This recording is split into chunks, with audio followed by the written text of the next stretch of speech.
Hello friend, সবাই কেমন আছো? আশা করি ভালো আছো। আমিও ভালো আছি। ভালো থাকো। তো গুড ইভিনিং সবাইকে। তো তোমরা দেখতেই পাচ্ছ আমি আজকে দোকানে এসেছি। তো পুরো ভিডিওটা দেখো, কেউ স্কিপ করে যাবে না। আর তোমাদেরকে আমি আজকে একটা জিনিস দেখাতে চাই। একজন ফ্রেন্ড, আমার বরের একজন বান্ধবী গিয়েছিল কলকাতাতে, দীঘাতে ঘুরতে। তো তার জন্য ও বলেছিল ওর বান্ধবীকে যে আমার জন্য একটা জিনিস নিয়ে আসিস।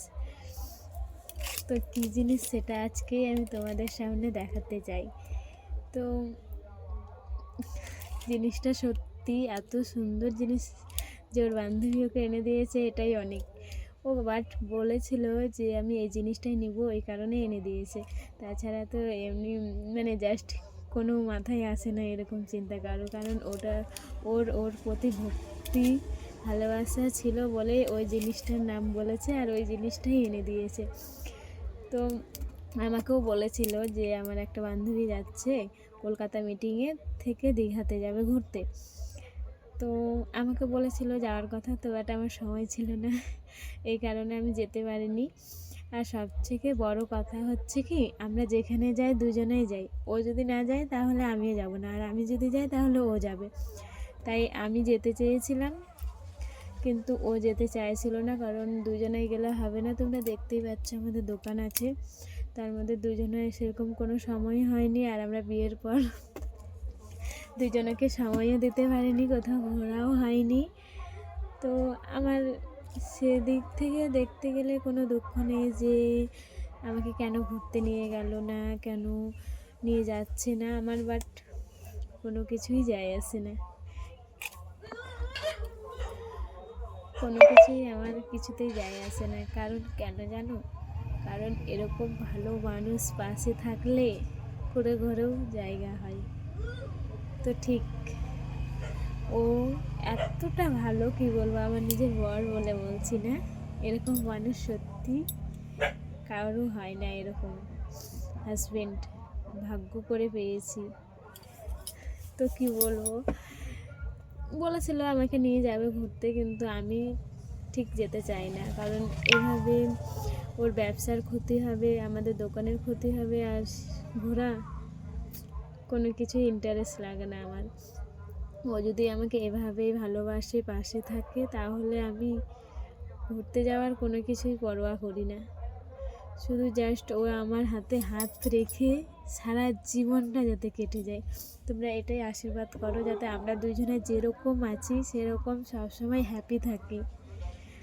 আমাদের লাইফে এমন কোনো কোনো কিছু যাতে না ঘটে, যাতে আমরা কোনো কিছুতে ভেঙে পড়ি। আমাদের মধ্যেও ঝগড়া হয়, প্রচণ্ড ঝগড়া হয়, মারপিটও হয়ে যায়, কিন্তু কখনো দুজনকে ছেড়ে থাকার কোনো মাথাতে কোনো টেনশন আসে না যে ওকে ছেড়ে থাকবো। বাট ঝগড়ার শেষে দুজনে রাগ করি, অভিমান করি, সব কিছুই করি, অভিমান করে থাকি। ও ও রাগ করে চলে আসে দোকানে, আমি রাগ করে বাড়িতে চুপ করে বসে থাকি। দিন শেষে যখন ও বাড়ি ফিরে, তখন আমার মুখে আর সে রাগটা থাকে না, দুজনেই তখন হেসে ফেলি। কি বলবো, এমন একটা জিনিস বলে বোঝাতে পারবো না, যে রাগ দেখিয়ে থেকে যাব 2 দিন 3 দিন বাবার বাড়ি চলে যাব, সেটা তো কোনো দিনও সম্ভব হবে না আমাদের মধ্যে। অন্তত রাগ করে কখনোই যেতে পারবো না। তো আজকে আমি এত খুশি হয়েছি যে ওই জিনিসটা এনে আমার হাতে দিয়েছে, যে নাও, তোমাকে তো কখনো আমি কোথাও ঘোরাতে নিয়ে যেতে পারিনি, তাই আমাকে খুশি করার জন্য আমি বলেছিলাম যে দীঘায় ঘুরতে যাব। তো বলেছে হ্যাঁ নিয়ে যাব।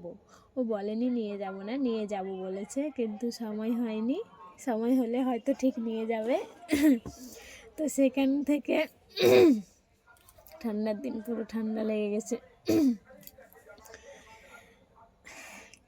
তো সেখান থেকে একটা স্মৃতি আমাকে এনে দিয়েছে, সেটা নিয়েই আমি থাকতে চাই। আর ভাববো এতে যাতে আমিও দীঘা থেকেই এই জিনিসটা নিয়ে আসছি। তাই আমরা যে কোনো জায়গা যাই না কেন একটা করে তো কোনো স্মৃতি নিয়ে আসি, তাই ভাববো যে আমিও সেই জিনিসটা নিয়ে আসছি। আর সব থেকে বড় কথা, আমি তো একে এমন জায়গায় রাখবো যাতে সব সময় তাকে আমি দেখতে পাই। তো জিনিসটা কি সেটাই দেখাই, তাই তো। 1 মিনিট।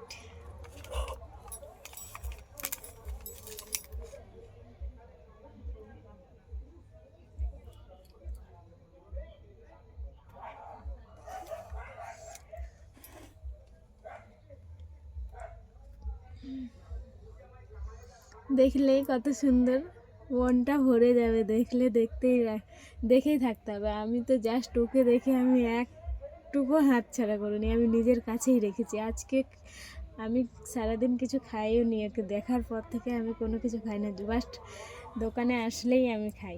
কিন্তু ওকে দেখেই আমার মনটা ভরে গেছে, এত সুন্দর।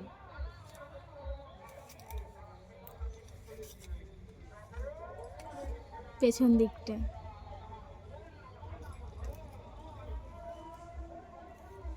এত সুন্দর একটা গিফট করবে আমি কখনো ভাবিনি। এর জায়গা কোথায় জানো? আমি তো নিজের আমার ঠাকুর ঘরে রাখবো। তো প্লিজ আমার ভিডিওটা সবাই দেখতে থাকো। ওকে, বাই।